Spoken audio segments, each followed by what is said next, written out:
Now, I've owned this IWC Pilot's Chronograph for 6 months now, and it seems like the perfect time to give it the full shakedown and review. And given recent events that I've attended and sort of enjoyed from IWC and as a Formula 1 fan, there couldn't be a better time to share my thoughts with you.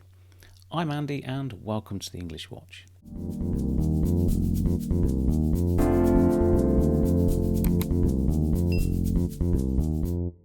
This channel is about me and my watch collecting journey, an amateur enthusiast with an eye for detail, helping like-minded individuals like you start your watch collecting journey. Now if you like this video, why not give it the thumbs up, and whilst you're there, why not subscribe? Now in this video I'm going to review my latest watch purchase, the IWC Pilot's Watch Chronograph 41 Mercedes-AMG PETRONAS Formula 1. Yes, it's a bit of a mouthful, but bear with me as this may be my favourite watch from a brand that doesn't get the credit it deserves. Now, as an avid Formula 1 fan with a deep appreciation for IWC, this particular watch caught my eye when launched during the 2022 Miami Grand Prix, and as many of you know, I've been close to buying the Spitfire model a few times, yes, sometimes a little too close. But in April 2024, the time was right. I was offered this watch at my local authorised dealer while visiting with a friend, and I couldn't say no. A watch that until very recently could only be bought through IWC's website. Now, it's been a strange few months, and we'll get to the watch review shortly. But let me share with you some highlights of the year that sort of segue nicely into the watch review and how it fits perfectly into my life. Now, earlier in the year, I was lucky enough to go on a Porsche driving day at Silverstone. Now, in the foyer was a vintage Porsche 550, which on close inspection had a very interesting colour palette on the dials. Now, more than a passing resemblance, I think, and a nice link to my newfound Porsche ownership experience, with what could be a perfect driver's watch.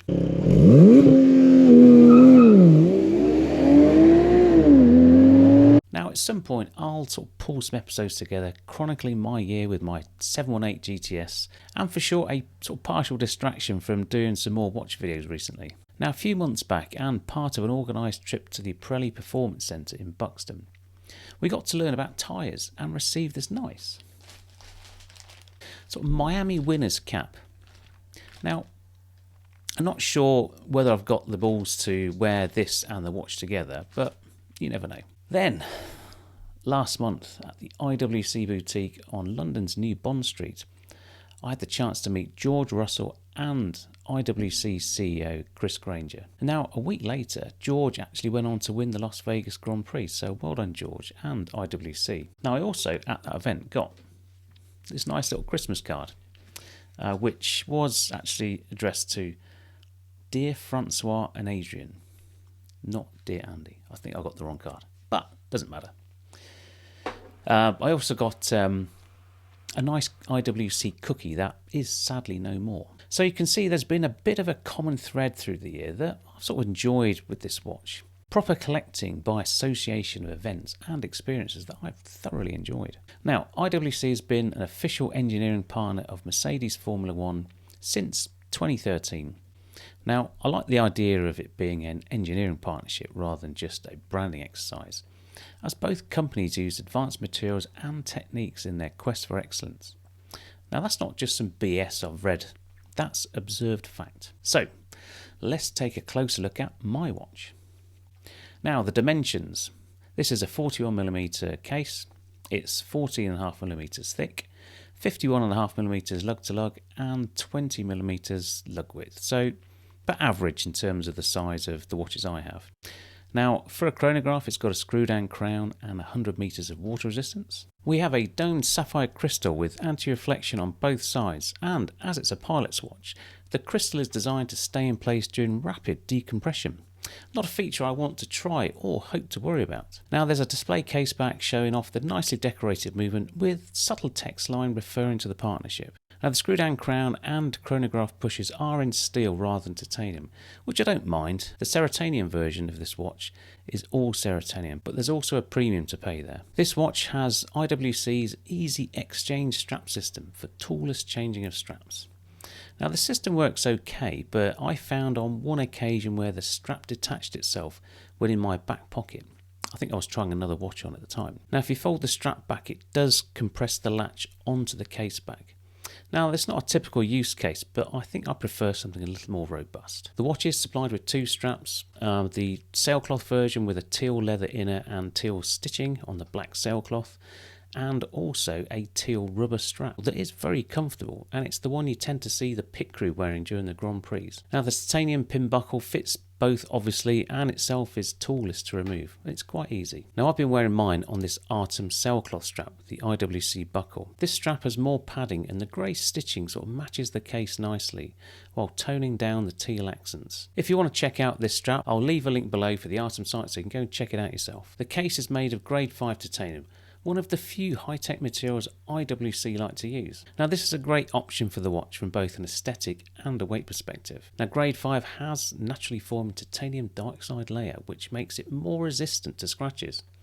This ensures that the watch retains its appearance longer and under regular wear. Now, mine's been unmarked pretty much for the 8 months of relatively regular wear, which is pretty impressive. Now, I find titanium watches can feel a little lightweight in the hand, but this one is perfectly weighted at 93 grams, and in comparison my Planet Ocean on a rubber is 134 grams, pretty similar to a full steel Submariner. Now, the dial. This is after all an instrument watch, so there's plenty of detail. Now, IWC have used a well-judged font size for both the hour markers and the subdials, so as not to overburden the dial. Now, we have a matte black disc with very slight recessed subdials. There's no gloss or reflection to provide perfect visibility, and with the teal markers, it's like the dial is almost in dark mode and is very easy on the eye. Yes, the colourway is taken from the PETRONAS corporate logo, but that's not an issue here. This is just a great colour combination that sort of stands out in my collection. Now, remember those vintage racing dials on that Porsche 550? Coincidence or not, this gives me sports car vibes all day. Now, with the absence of Mercedes or PETRONAS branding on the front of this watch, this is just a subtle nod to the Mercedes Formula 1 team. It doesn't shout, and I like that. If this were an Amiga, there'd be some additional detail like an AMG logo or a car-shaped subdial or something. And I think IWC have been really true to their brand with that sort of understated luxury and sophistication with this one. Now, we also have a day of the week as well as a date window. Now, these are nicely matched to the rest of the dial, which I like, and it sort of balances out the right side of the dial. IWC and the brand's hometown of Schaffhausen, which I have been to, are balanced above and below the date window, sort of allowing the function of the watch to take precedence over the branding. Now, if there's one disappointment, it is the lack of lume. Now, what lume there is, it shines bright, and in all honesty, it probably doesn't matter. But it does fall short on, bragging rights.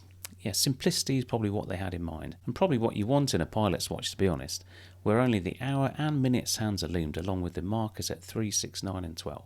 Now, this watch, along with the other Pilot 41s, launched in 2021, and it uses IWC caliber 69385. Now, this is a column wheel chronograph with automatic winding and that day date function. Now, this caliber doesn't use the more sophisticated sort of peloton winding system found in the big Pilots, which sort of leads to its biggest drawback, and that's the power reserve. At only 46 hours, it's pretty short, where sort of 70 hours is the norm really these days. Now, IWC don't state their absolute accuracy or cost certification on their website, but I understand that each watch is adjusted to run fast, so you'll never lose time or be late. Now, if you do ask, which I did, IWC state an accuracy of 0 to +7 seconds per day. Now, that's close to Amiga's master chronometer standard, but in my experience, and with this watch, it's within +2 seconds per day, and probably one of the most accurate in my collection. Now, this in-house caliber is a very distant relative to the ETA 7750. Now, it's not the same movement at all, really, and sort of having moved away on many fronts. Now, this is a bit of a contentious issue, as many of the calibers used by Richemont brands, including IWC, are made at their Val-Fleurier facility. Now, it's not clear how much of this caliber is made on IWC premises, but I believe much of the assembly and finishing is. Now, lastly, let's look at price. Now, I've made a few IWC episodes recently, and although mostly complimentary of the watches, viewers tend to focus on price and value in the comments. Now, for me, this is a great value watch, and priced well, against its obvious competition like the Amiga Speedmaster. Now, what you get with IWC is value in design, finishing, and, dare I say it, exclusivity. Now, I'll say it again. understated luxury. These are watches from a maison that makes around 150,000 watches per year, not the million plus from Rolex or Omega. Bored of all the clone watches in your collection? Why not look at IWC? Now, whether you feel the Engineer is worth over £10,000 or the Portuguese are 7-day over £11,000, that's for you to decide. But it's worth noting that both JLC and IWC have had a price correction downwards, by a few £100 across the range. Now, I believe this is a UK only issue and sort of relates to the VAT, or the sort of value added tax, which has been taken away for tourists, so people travelling to the UK can no longer claim the VAT back.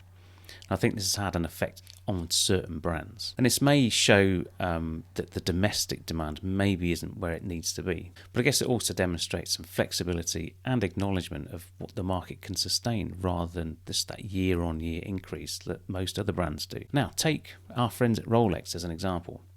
If you're lucky enough to get one of the popular pieces at list price, you may see a return if you flip it straight away. But this is getting less and less as the prices continue to rise. Now, let's say you bought that Batman at £14,000 on the pre-owned market.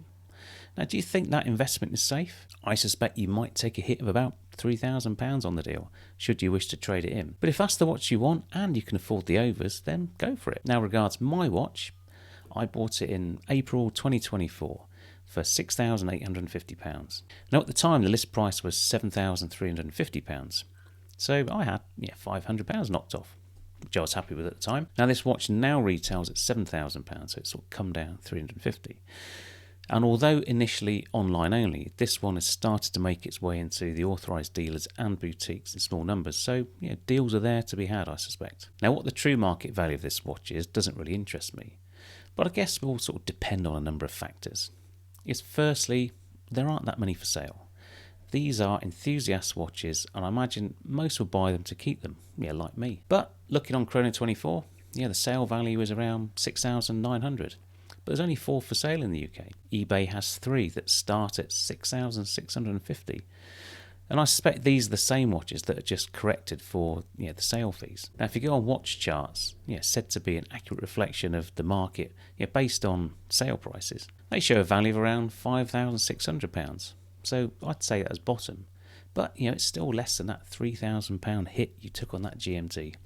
But that's what happens when you play relativism. I have another video planned about that. So you probably gathered by now that I really like this watch. It wears well despite the size, it's not a dressy piece, and I wouldn't wear it in a formal situation. But that's why we have collections, isn't it? Now, this is my car watch, something to wear casually while tackling an A-road or wearing to a car meet. It's an occasional wear that suits my style and creates real breadth in my collection. In summary, this watch is right up my street. It's well priced, it's well specced, comes from a top brand that cares about its customers. It's not a me too watch and will appeal to a broad collector base given the toned down Mercedes connection. It could be your ultimate car watch. And would you honestly rather have the Tag Carrera Chrono Sprint for £8,000? No, me either. Anyway, hope you enjoyed this episode. I should have done it earlier, but I've been working away and been very, very busy on other things. Really interested in your thoughts on this watch or your other favourite driving watch. Please leave any comments below. And while you're there, hit the like button. You made it this far. You may also want to subscribe. I'll leave a link to the Artem Strap site, so you can click through there. It'll take you to the Artem Strap that I use. But above all, I hope you have a very Merry Christmas, and I look forward to seeing you again all in the new year. For now, I'm Andy. This has been Nick's Watch. Take care, and I'll see you soon. Bye for now.